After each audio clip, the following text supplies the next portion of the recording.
I thought I'd do a quick video because the information I got when I started was a little bit limited. I'm halfway through the job now, having removed the EGR valve and cooler, and I found that it was somewhat easier than I thought it was going to be. The document that I started with was a good start guidance, but I think the guy, when at the end, said he wouldn't actually do this job again as it was too fiddly. What I found is basically I think that the guy went too far in that he should have left the EGR and cooler assembled, and then you have only 5 fixings to remove. There are 2 at the bottom of the EGR valve, one there and one here.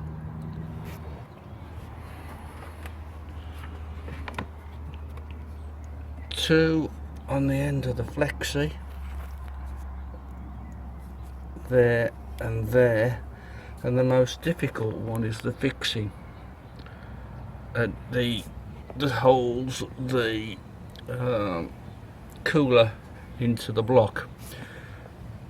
Now those first 4 are quite easy, but the other fixing required a 1/4 inch drive extension, universal joint and 12mm socket. I found that adequate to get that in, and what I was able to do by lifting all the control cables out of the way was to pull the cooler and the EGR valve together up and through, and then take it to the bench to strip it down and clean it. The original fault I'd got was P4101 engine recirculation gas not enough, and I'd got the check light on and some erroneous readings on the monitoring. The scanner was giving 97% error value on the EGR valve, where I'd seen it bouncing up and down before.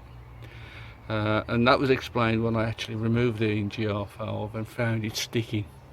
The actual stem of the spindle of the valve was quite tight to push, and when I pushed it one way I actually got it to stick. So that explained the readings in that it was actually sticking in position and sometimes releasing, and that was accompanied by occasional loss of power. Now what I have done is use the EGR cooler and clean the valve stem and the valve as best I can, and you can see I followed the original instructions by removing the battery, the intercooler pipe, but I've left the flexibles on, and you can get at the cooler, the EGR valve and the cooler, fairly easy by leaving the intercooler pipe work, the air inlet to the turbo flexes in place. So I hope that gives an indication of how much stripping has to be done. And what I'm going to do now, I'm going to try and reassemble it and see how long it takes. You can see the cooler pipe work connections, they got to be put back on. The flexi on the end of the EGR cooler, you can see there, and the connection into the block underneath. So we'll give it a go. What I've got is the cooler and EGR valve assembled. It's that way round, and you can now see that this, which was quite stiff, is now quite free, and hopefully that was the cause of my problem. Very difficult to clean inside the stem, but it is a lot looser, and I think I'm hoping that it will last for a good few thousand miles before I get any recurrence of problems. If that's the case, then the only thing would be to do then is to buy another EGR valve. The cooler itself, you can look through when it's disassembled and see how much contamination.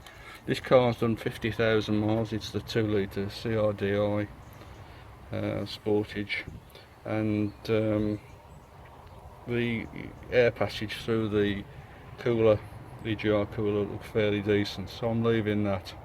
I'm now going to reassemble, and that's done by basically feeding this down through, and I'll put the camera down now and take pictures when I've reassembled.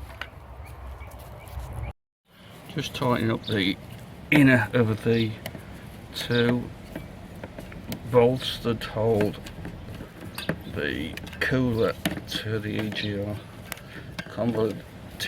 Convoluted pipe.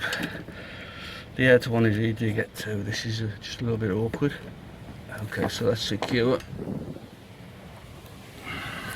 Just going to put the difficult fixing in, and what I've done, I've actually put a piece of paper into the socket just to wedge the bolt in so it doesn't come loose. And we're going to try and get it down underneath. I have to put the camera down.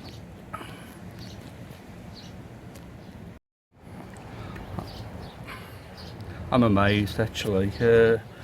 Went straight in, no problem. I can tighten, put the 2 nuts on the bottom of the EGR cooler now, and then come back and tighten everything up.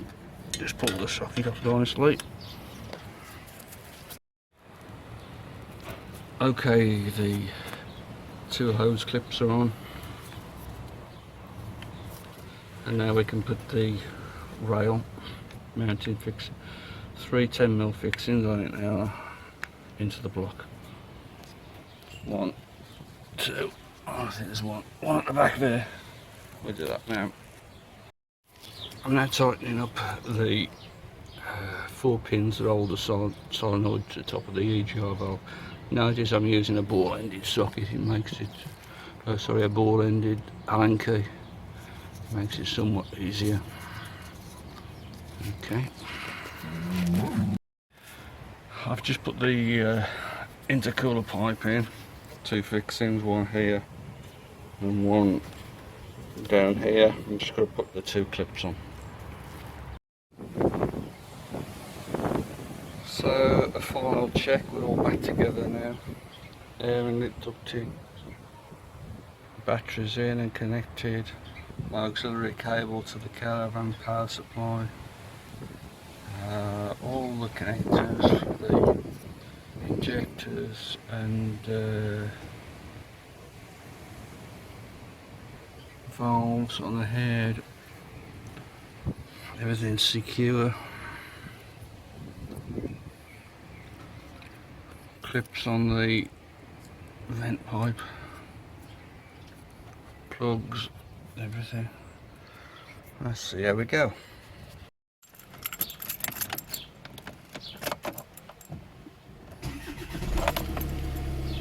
Good news, everything starts. We've still got the check light.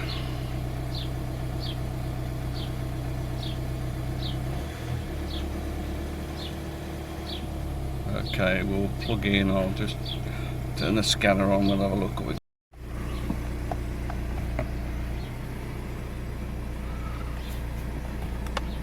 So we've got the scanner.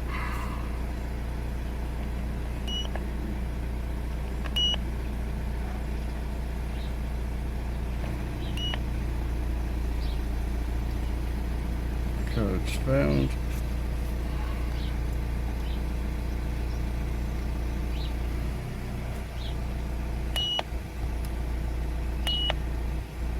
Yep, that was the original fault.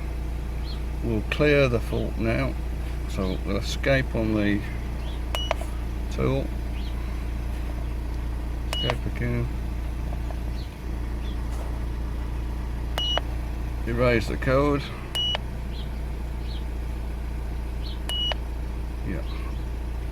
So the check light's now gone off.